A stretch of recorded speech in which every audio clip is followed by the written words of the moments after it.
Hello. So this week we're doing the chronic body symptom, and the theory that goes along with the chronic body symptom is called edges and channels. And you probably remember that the first question that I asked you was called the edge question. And an edge just basically means that some part of us is against something. So we are either not ready for it, or we have a belief system that's against it, but in some way we haven't integrated it into our personality or into our identity. So we're not, there's also that piece like I've described of like longing for something. Maybe we're against believing that we can be something that we'd like to be. So here's our diagram. Whoops. Here's our diagram. Here it comes. So we have that interesting looking mountain, right? And over here on this side is the primary side, how we identify. The secondary side, things that are emerging. And then this is called the edge. So things can go up and over the edge, where we deal, over here we have things like belief systems. Often belief systems are the inner critic, right? Like let's say I want to do something like, oh, I'm going to take a drawing class. I really want to be an artist. Artist is over here for me. This is true, right? This is personal. So artist is secondary for me. I'm going to take a writing class, right? I'm going to do it. I'm going to integrate my secondary process, and I'm going to take a writing class and see if maybe I can be an artist.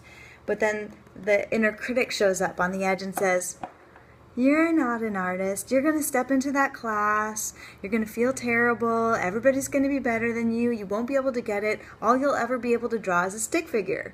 And then I'm like, oh yeah, I better just stay over here. I'm a potter, not an artist. So the inner critic, I see, all right, keeps us from going into the secondary. It's trying to protect me. It's trying to protect me from getting hurt, right? It's trying to protect me from like having like a fall on your face experience. But it's kind of like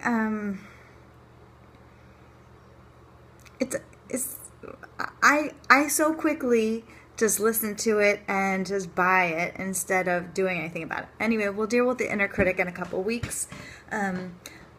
But the thing to know is about the edge, the thing that is kind of stops us from integrating the secondary process. And so it's very helpful and important to explore all the things that exist at the edge. Often when you get to an edge, you can get a little confused.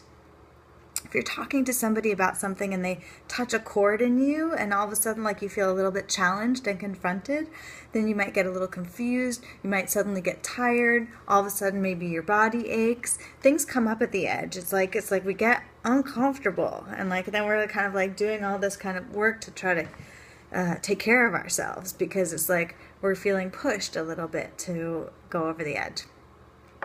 So I explained in one of the classes, I don't know, that sometimes we can have an edge against our primary process too.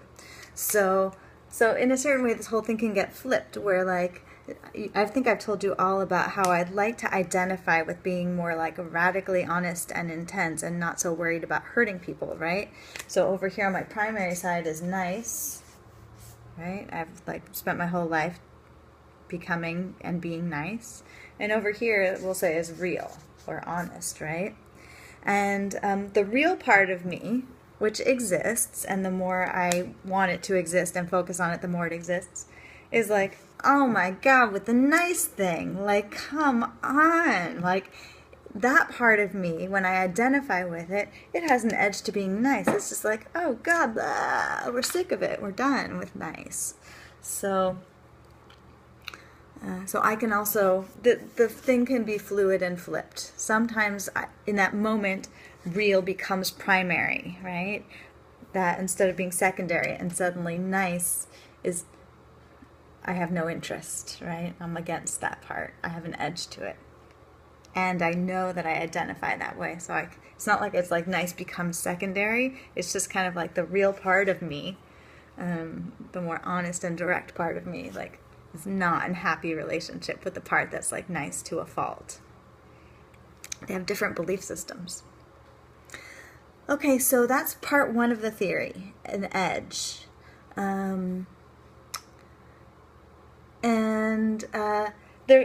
thing I was going to say is, so we can go over the edge, right? We can go up and over the edge by confronting the belief systems, by looking at like why we have that edge, basically. Another thing, tricky, and it's called second training in process work, is going under the edge.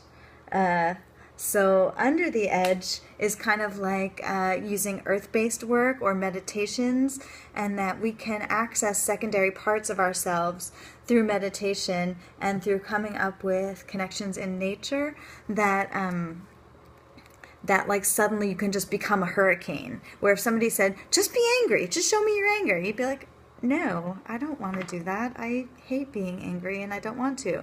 But if somebody invited me to be like a hurricane, that sounds kind of interesting. So sometimes it's easier to become a hurricane. I don't have to think about all the reasons that I don't want to be a hurricane, because I'm not theoretically opposed to hurricanes. I'm opposed to anger, right? But they have the same energy, and so to access it, go under the edge. It's called tunneling under with earth-based work. I hope that makes sense. So the other piece of theory that I wanted to introduce today is called the channels. And the channels are areas, channels, modes of experience, right? So I'll just name them all for now. We have the visual channel, colors, everything that you can see, right? The auditory channel, that's like words and thoughts, sounds. Auditory channel. Then there's the proprioceptive channel, which is feelings, like emotional feelings, but also physical sensations. So right now I can tune into my body and I can feel a little, my chronic body symptom, I can feel it doing its little thing, like that. I have a proprioceptive experience, and there's like a little bit of a movement thing happening inside. So, but I can feel it. I can take time and I can feel it. I can also tune into my emotional body right now. And I'm feeling kind of excited because I'm making this video. And at least I think that's why I'm excited. And okay, so proprioception. Then there's movement, or the kinesthesia channel, and that's, you know, we move. And there's also movement in my body symptom, yeah. Actually, maybe I'll tell you all about, okay, so to access my body symptom, wait, first there's two more channels, relationship and the world, and those are called composite channels, because they always include those other the first four channels that I just mentioned.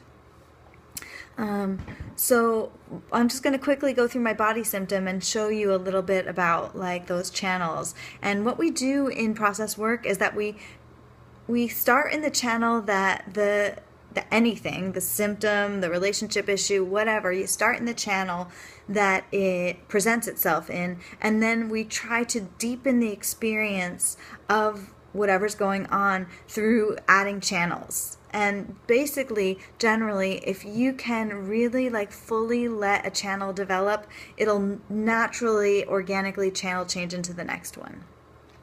So with my body symptom, I'll go to it. The first thing is proprioception with my body symptom. I feel it. I feel it. It's like about like a little bit like this. There's some heat to it. It's kind of like an electrical heat. It's in my lower right abdomen. That's a little piece of consensus reality. It's in my lower right abdomen, and it has a name. It's my ileocecal valve is what people have told me, or who knows what it is. It's mysterious. If I were to give it a color right now, see, I'm kind of forcing the channel. Let me not go there because I'm like trying to layer them on, but it's kind of like this, but it would clearly have this sound.